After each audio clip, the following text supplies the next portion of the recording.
అగ్ర కథానాయిక Deepika Padukone back to back రైస్లో పడటంపై ఫిల్మ్ సర్కిల్స్లో గుసగుసలు వినిపిస్తున్నాయి. టాలీవుడ్లో కల్కి 2898 ఏడీ లాంటి పాన్ ఇండియన్ బ్లాక్ బస్టర్లో నటించిన దీపిక నిజానికి ఆ సినిమా సెట్స్లో ప్రవేశించక ముందే ఫెమినిజం ఎజెండాను తెరపైకి తెచ్చింది. మేల్ డామినేటెడ్ ఇండస్ట్రీపై సర్జికల్ స్ట్రైక్స్కి ప్రయత్నించింది. అప్పటికీ అది సమస్య కాలేదు. కొన్నాళ్ల పాటు ఫెమినిజం హవాను సాగించింది. కానీ సందీప్ రెడ్డి వంగ ముందు ఎలాంటి హవా పనిచేయలేదు. స్ట్రైక్స్ మిస్ఫైర్ అయ్యి ఊహించని రిజల్ట్స్ని ఎదుర్కొంది. సంగతి తెలిసాక క్షణాల్లో నిర్ణయం తీసుకోగల మిసైల్ లాంటోడు సందీప్ వంగ. అతడు కొన్ని నిమిషాల్లోనే తీసుకున్న ఒక కఠోరకరమైన నిర్ణయం దీపికకు మైండ్ బ్లాక్ అయ్యేలా చేసింది.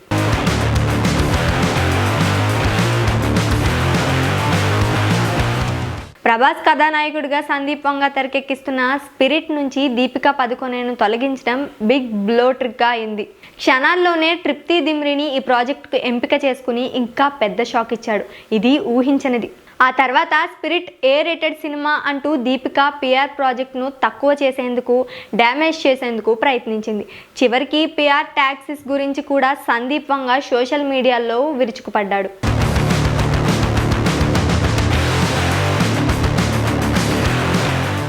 అయితే దీపిక బ్యాడ్ టైం ఇక్కడితో ముగిసిపోలేదు. ఈ భామ రెక్లెస్ యాటిట్యూడ్ కారణంగా స్పిరిట్ నుంచి తొలగించారనే సమాచారం వెలువడ్డాక బాలీవుడ్లో ఫెమినిస్ట్ కథానాయకులందరిలో షవరింగ్ మొదలైంది. సీనియర్ నటి కాజోల్, కరీనా సహా చాలామంది ఫెమినిజానికి బ్రాండ్ అంబాసిడర్లుగా ఉండే కథానాయకులు తమకు అవకాశాలు ఇలాంటి ఒక కారణంతో గాల్లో కొట్టుకుపోతే పరిస్థితి ఉందని అర్థం చేసుకున్నారు. చాలామంది భయపడ్డారు. ఫీమేల్ ఆర్టిస్టులను గౌరవించి వారి కోసం బలమైన పాత్రలను రాసుకునే సందీప్ వంగ ఇలా చేశాడేంటి అనే భయం మొదలైంది.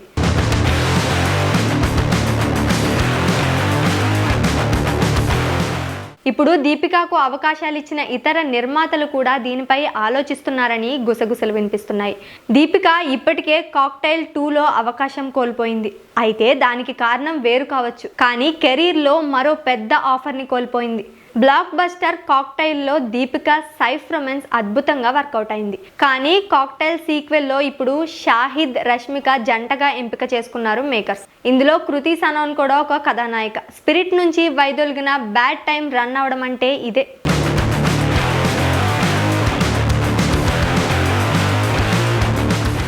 మరోవైపు బ్లాక్ బస్టర్ కల్కి 2898 ఏడీ సీక్వెల్ పై నాగ్ అశ్విన్, అశ్వనిదత్ బృందం పనిచేస్తున్నారు.